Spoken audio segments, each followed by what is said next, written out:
தமிழ் சொந்தங்களுக்கு வணக்கம். எனக்கு 20 வருஷத்துக்கு முன்னாடியே எனக்கு விவரம் தெரிஞ்ச நாள் முதலா எங்கள் அப்பா கிட்ட சொன்னேன். அப்பா, திராவிடர்களுக்கு வாக்களிக்காதே. ஒரு எலெக்ஷன் 2 எலெக்ஷன் முடியும் போதே சொன்னேன். அப்பா, வாக்களிக்காத, வாக்களிக்காத, ஒன்றுமே செய்யலப்பா அப்படின்னு சொன்னேன். எங்கள் அப்பா என்ன தெரியுமா சொன்னார்? நான் கலைஞர் ரசிகன்டா அப்படின்னாரு. எங்கள் அப்பா அப்போது அவருக்கு படிப்பு இல்லை, அறிவு இல்லை, அந்த நாலேஜ் இல்லை. 1950 பிறந்தார் எங்கள் அப்பா. நாலேஜ் இல்லை.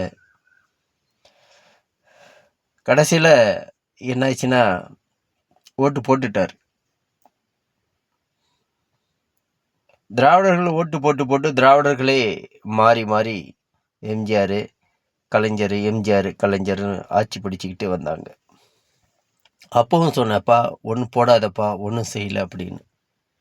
புரிதல் இல்லாமல், சிந்தனை இல்லாமல் வாக்களித்ததுனால இன்னைக்கு நான் புலம்புறேன். நாளைக்கு என் மகன் புலம்பக்கூடாது. அதுக்கு தான் நான் இப்போ என்ன சொல்கிறேன், ஆரியர்களுக்கு திராவிடர்களுக்கும் வாக்களிக்காதீர்கள். கண்ணு முன்னாடி தெரிகின்றது. ஆரியர்கள் ஆட்சி வடக்கில் 23 மாநிலத்தில் ஆட்சி செய்கிறாங்க.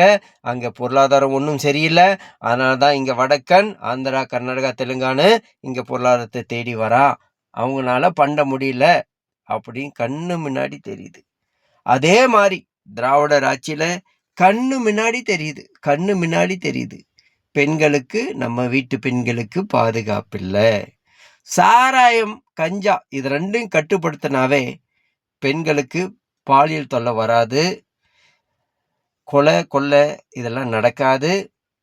எல்லாமே கட்டுப்படுத்தலாம். இதை ரெண்டும் கட்டுப்படுத்தாம இவங்களே கஞ்சா வடக்கன் கொண்டு வரான், சாராயம் அரசாங்கமே காய்ச்சி விற்கிறாங்க. அப்போ இது யாருக்கு சொல்லுவோம் பார்க்கலாம்.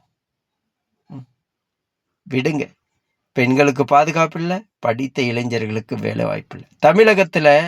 தமிழக அரசிடம் எவ்வளவு துறை இருக்குது உங்களுக்கு தெரியாது. நிறைய துறை இருக்கு. அதெல்லாம் அந்த துறையெல்லாம் எடுத்து வேலை செஞ்சாங்கன்னா நிறைய இளைஞர்களுக்கு வேலை வாய்ப்பு தேடலாம். இங்கேருந்து வெளிநாடு போய் தான் நாம சேகரிக்கணுங்கிறதெல்லாம் கிடையாது. நிறைய துறை இருக்கு. ஆனால் அந்த துறையெல்லாம் கும்பகர்ணம் போல தூங்க விட்டுட்டு டாஸ்மார்க் துறை மட்டும் அமோக வளர்ச்சி. எதற்கடா டாஸ்மார்க் துறை அமோக வளர்ச்சின்னு பார்த்தா, மந்திரி, எம்எல்ஏ, முதலமைச்சர் எல்லாம் சாரையால வச்சிருக்கிறான். அதனால தான் இவங்க டாஸ்மார்க் கடையை டெவலப் பண்ணுறது, பாரை டெவலப் பண்ணுறது, பெண்களை குடிக்குவேன்னு சொல்கிறது. இதுதான் காரணம். இங்கு எல்லாமே அரசு தான் தவறு செய்கின்றது. நீங்கள் தப்பாக நினைக்காதீங்க. நான் நோட் பண்ணதில் சொல்கிறேன். சொல்லுவோம் பார்க்கலாம். சாராயம், மது நம்ம நாட்டிற்கு வேண்டாம். டாஸ்மார்க் துறை போக மீதி இருக்கிற துறையெல்லாம் எடுத்து, கும்பகர்ணம் போல தூங்கிட்டு இருக்க துறையெல்லாம் எடுத்து எழுப்பி விட்டு அதற்கு வேலை செய்யுங்கள். படித்த இளைஞர்களுக்கு வேலை வாய்ப்பு கொடுங்கன்னா ஒன்லி டாஸ்மார்க் மட்டும் தான் டெவலப்மெண்ட். சொல்லுவோம் பார்க்கலாம். படித்த இளைஞருக்கு வேலை வாய்ப்பு இல்லையா? நம்ம விவசாய நிலம் களவு போகுதா? மீத்தேனுக்கு கார்பரேட் கம்பெனிக்காரங்கிட்ட காசு வாங்கிட்டு வித்துடுறாங்களா?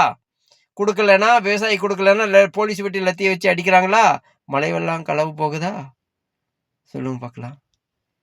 ஆந்திராவில், கர்நாடகாவில் இல்லாத மழையா? தமிழ்நாட்டில் வெட்டி கடத்துறாங்க. ஆந்திரா, கர்நாடகான்னு நல்லா நினைச்சு பாருங்க. அதே மாதிரி ஒரு காவல் நிலையத்துக்கு போய், ஒரு தனிப்பட்ட மனிதன் காவல் நிலையத்தில் போய் பாதுகாப்பு கொடுத்தா பாதுகாப்பு மக்களுக்கு இல்லை. நிக்கிதா ஜாலியா சுத்துறா, அஜித் பாவம் இறந்துட்டு போயிட்டா. அஜித்குமார். கள்ளக்குறிச்சியில் ஸ்ரீமதி கேஸ் சிபிஐ மாத்தினேன்னு சொன்னாங்க. அந்த கேஸ் என்ன ஆச்சு இன்னும் தெரியல. எல்லாம் தவறுகளை மூடி மறைக்கப்படுகிறார்கள் ஆட்சி அதிகாரம் பதவியை வைத்துக்கொண்டு. இப்போ ஒரு எக்ஸாம்பிள், நம்ம தமிழ்நாட்டை சேர்ந்த ஒரு முதலமைச்சர் ஒரு ஆட்சி செஞ்சாங்கன்னா, தமிழர்கள் ஆட்சி செஞ்சாங்கன்னா பயம் இருக்கும். என் வளம், என் நாடு, என் மக்கள்னு. இவங்க திராவிடர்கள் நம்ம நாடு இல்லையே, இவர்களுக்கு என்ன பயம்? சொல்லுவோம் பார்க்கலாம். எவனோ கலைஞ்சிட்டு போகிறான். பழியில் நடக்குதா விட்டு தள்ளுறா, மழை அடிக்கிறானா விட்டு தள்ளுறா, விவசாய நிலம் களவு போதா விட்டு தள்ளுறா. அப்படி அவனுக்கு என் நிலம், என் மக்களும் அந்த அக்கறை இருக்காது. இதுதான். அதனால எனக்கு போர் அடிக்குது இந்த திராவிடர்கள் ஆட்சி பார்த்து. உங்களுக்கு அடிக்கலையா? ஆரியனும் ஆட்சி, திராவிட ஆட்சி 2 ஆட்சி பார்த்து எனக்கு போர் அடிக்குது. உங்களுக்கு அடிக்கலையா? உங்களுக்கு எப்படி அடிக்கும்? 1000, 2000 கொற்ற கோழி பிரியாணி குடுக்குறாங்கல்ல. தமிழர்களை அவங்கெல்லாம் என்ன நினைச்சிட்டு இருக்காங்க தெரியுமா? ஆரியனும் திராவிடம் கொத்தடிமை என்று நினைத்துக் கொண்டிருக்கிறார்கள். கொத்தடிமைன்னா என்ன தெரியுமா? 1000க்கு 2000க்கு ஓட்ட வித்துட்டு, கோட்டர் கோழி பிரியாணி ஓட்ட வித்துட்டு, ஓட்ட விக்கிறீங்களே, அதுலயே அவன் ஆரியனும் திராவிடம் தெரிஞ்சு போயிட்டான். அடச்சீ! இவனுங்களா? தமிழனா? இவங்க ஒரு எச்சைங்க. கோட்டர் கோழி பிரியாணி கொடுத்தா நாய்க்கு எலும்பு துண்டு தூக்கி போடுற மாதிரி போட்டால் நம்ம ஜெயிச்சிட்டு போகிறோம் அப்படிங்கிற மாதிரி அரசியல்வாதி மெயின் செட் ஆயிடுச்சு. அதுக்கு தகுந்த மாதிரி தான் அவங்க ஆட்சி செய்கிறாங்க. மக்களுடைய மனநிலை பார்த்துதான் இந்த ஆரியர்களும் திராவிடர்களும் நமக்கு ஆட்சி செய்கிறார்கள். அதனால உஷாரா இருங்க. என்ன புலம்ப விட்ட மாதிரி என் பையனை புலம்ப விடாதீங்க. மாத்தி போடுங்க. தமிழ் தேசியமான நம்ம நாட்டில் இருக்கிற ஒரு அரசியல்வாதிக்கு ஓட்டு போடுங்களே.